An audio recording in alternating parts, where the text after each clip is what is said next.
The president's delayed response was to call for a show of force for targeted, limited strikes against the regime. We've been told that the purpose of these strikes is to deter and degrade Assad's regime's ability to use chemical weapons. So let's take a closer look at these aims. First, no one disputes that the atrocities committed in Syria in recent weeks are unspeakable. No one disputes that those responsible for these crimes against the innocent should be held to account. We were absolutely right, of course, to condemn these crimes.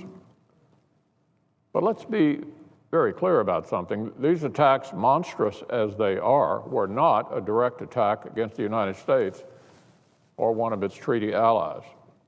And just so there's no confusion, let me assure everyone that if a weapon of mass destruction were used against the U.S. or one of our allies, Congress would react immediately with an authorization for the use of force in support of an overwhelming response. I would introduce the resolution myself. So no leader in North Korea or Iran or any other enemy of the United States should take any solace if the U.S. were not to respond to these attacks with an action against Syria. We will never, never tolerate the use of chemical weapons against the United States or any of its treaty allies. Second, in the course of administration hearings and briefings over the past several days, Secretary of State Kerry has revealed that Assad has used chemical weapons repeatedly over the last year. So there's a further question here about why the administration didn't respond on those occasions. Third, Assad, as I've indicated, has killed tens of thousands of people with conventional weapons.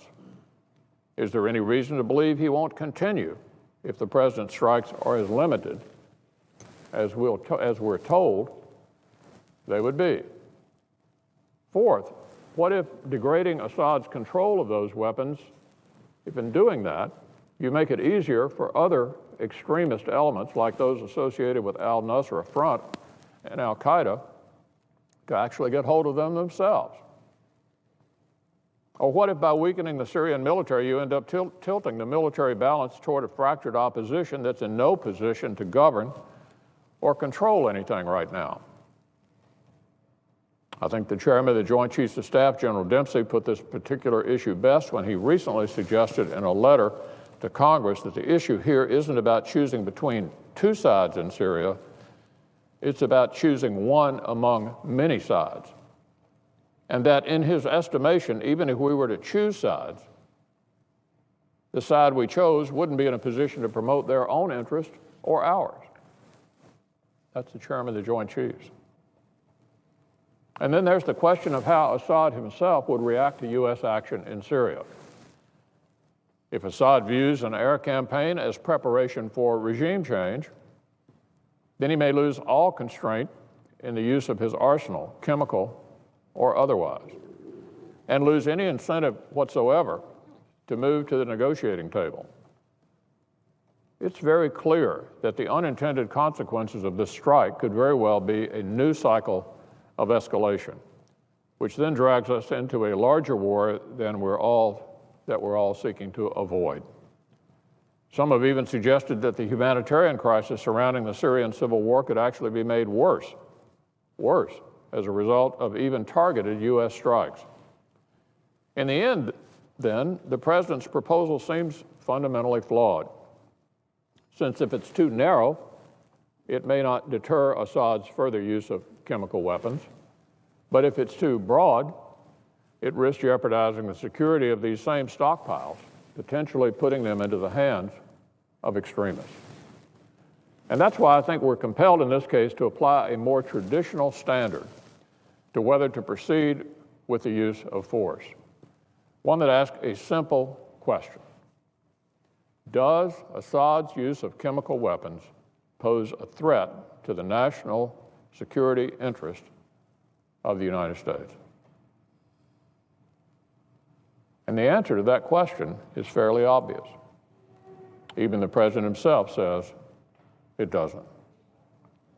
Now, one could argue, as I've suggested, that there is an important national security concern at play, that we have a very strong interest in preserving the credibility of our commander-in-chief, regardless of the party in power, and in giving him the political support that reinforces that credibility.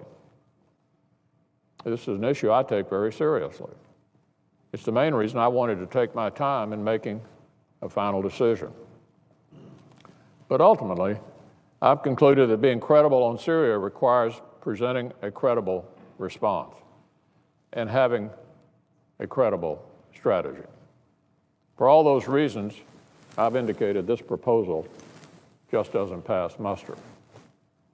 Indeed, if through this limited strike the president's credibility is not restored because Assad uses chemical weapons again, what then? And new targets aimed at toppling the regime, which end up jeopardizing control of these same chemical weapons stashes, allowing them to fall into the hands of al-Qaeda or others intent on using them against the United States or our allies.